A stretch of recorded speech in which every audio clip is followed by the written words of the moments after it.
And that's just for people that work for NVIDIA. Not to mention the fact that literally when he announced his earnings today, and a lot of you follow this, I'm sure. Anybody own NVIDIA stock? How many of you own NVIDIA or something close to it? How many of you saw your stocks? Hey, did anybody see what happened to your stocks after NVIDIA announced their earnings today? Did anybody check your portfolio today? How many of y'all made some bread today? Anybody? I hope you'll say, oh, I hope that a lot of you say yes. I hope that you do. And if you don't say yes and you don't know what's going on, you better ask somebody. If you better ask somebody, you're gonna learn today because there's money. This man, by making the earnings announcement for NVIDIA and exceeding the earnings expectations, probably created $2 trillion in wealth for his people that day. And you know what? I'm his people too, because my family owns about $150,000 worth of NVIDIA stock. So when he announced his number, I said, "Hey, babe, guess what?" Right? And because our family wealth went up because we hitched our wagon to his. So what I'm saying to you is that there are people out here that are moving the world, and I think that we should raise kids to think that way.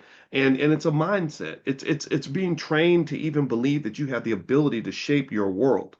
When you are trained to be a victim from birth, when all they do is train you that being black just means you can't do nothing, you just a low man on the totem pole all the time. You always a day late and a dollar short. They always gonna be you always they tricked it did you they tricked it did you they always gonna trick you because they smarter than you. And that's not a confidence booster that you get with a leader. If you look at the history of Jensen starting NVIDIA, I'm not saying he didn't have some help. He had a lot of help. But this man sat down with a group of his friends and 30 years ago and said, "Let's start a computer company." And I mean, they didn't know what the hell they were doing. He was like, I didn't take any business classes and stuff. I didn't know exactly what to do, but I figured it out. Because they could have all sat together and said, "Gosh, how are we gonna find us a job? Where's the jobs at?" Right? So what I'm saying is that you need somebody in the community that's gonna take the lead, and we have to breed leaders, breed systematic thinkers, people that are thinking about institutions and not just a good job. That's just not that's not how wealth gets built. Workers in America get treated terribly. They will never give power to workers. They just won't. Familiarity shows contempt, page 214, Dirty Little Secrets, Dr. Claude Anderson. That's the name of the book. The familiar name slave owners gave black men and women signaled status and reflected the power relationships. Black men with the inner domestic circle of a white family were often called boys until they became senior citizens. Then they were called pappy or uncle. Black females were called girls until they were up in age, and then they were called auntie. We still call them auntie to this day. If the black female was young and attractive, she was called a Jezebel to indicate that she was sexually loose and disruptive to white men and women's relationships.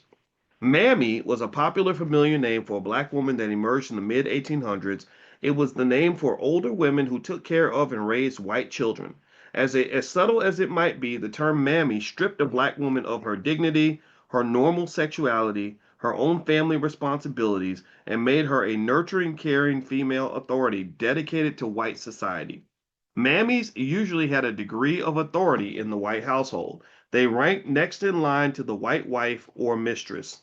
A black auntie ranked lower than a mammy based upon who she worked for and the skin color of the children that she was raising. Mammies raised white children, aunties raised black children. Who knew this? Isn't that interesting, right? Auntie, like her male counterparts, uncle and pappy, carry practically no authority in white households. So the auntie, the uncle, and the pappy had no authority